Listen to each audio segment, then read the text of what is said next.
This is Neil from buildyourownwebsitetips.com. So now we have a domain name and it's pointing to our host. So now we just need to put a website there. We're going to go to our HostGator control panel. I've logged in here. And as you see right now, BYO Website Tips, what we've been building, is pointing to a HostGator default page. We're going to change that. Back to the control panel, all you have to do is scroll down to the software section, software services, and click on Quick Install. And you'll see they have a lot of programs listed here, lots of choices. But the one we're interested in today is WordPress. When you click on any of these software packages, it'll give you a brief description. It tells you what it is.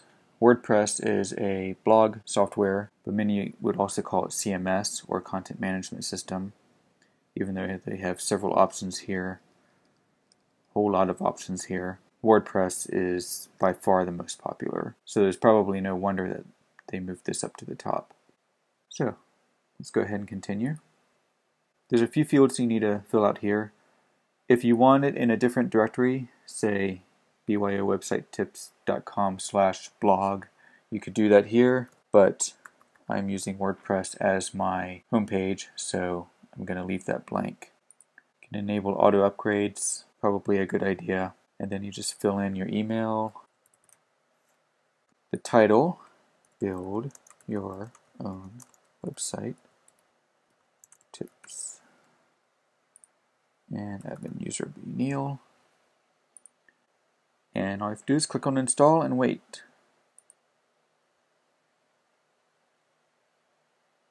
And you don't have to wait very long. I didn't even have to pause that. So we have congratulations message. They gave us a default password. That's also emailed to you, but since it's right here, I'll skip that. I'm going to copy this. Now it says here they installed it with WP Supercache and have enabled it, so I may look into that later once I'm looking at the settings. Basically, a cache is a system where it will store generated pages for you so that it can serve them up more quickly rather than reading them from the database every time. If we don't like it, we can always disable it. So now, if I go to this page and refresh, we should see a default WordPress application. And here it is. They have one default post, hello world, and then you have a lot of options over here. But now we're also going to go to the admin area. The admin is always wherever the blog is, and then WP-admin. So let's go ahead and click on this link. Username was Neil. Paste in my password. Check remember me, and log in. Now this is the dashboard. There's a lot here, but we're just going to go over a few quick settings that I always do when setting up a WordPress account. So I'm just going to go down to settings. As you can see, these pop out, but if you click on settings, it will go to the default general and put all those pop-up menus below it. First thing I'll do is put in the site title.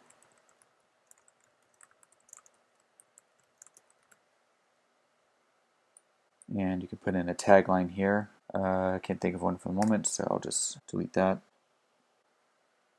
Go down to the bottom, click Save Changes.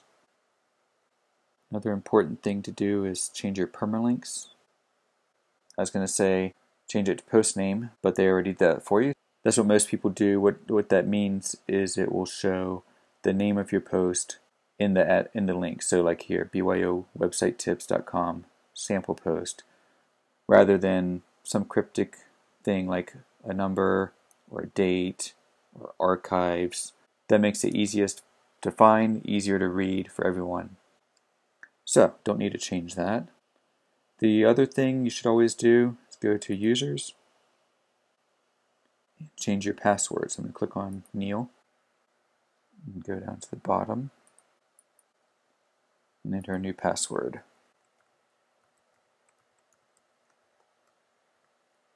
Enter it again. Hopefully the same way. Yes.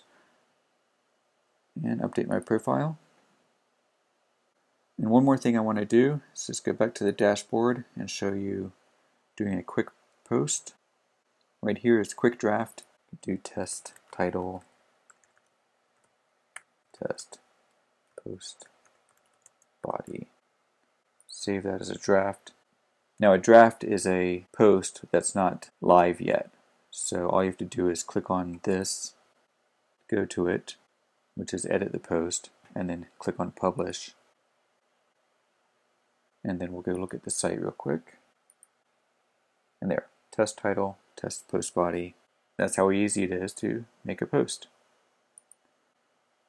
Go back to the dashboard. And we can go into posts and pages and all these other settings, adding add-ons, changing your theme, and all the other things you need to do with WordPress to get started in the next video. Again, this is Neil, buildyourownwebsitetips.com.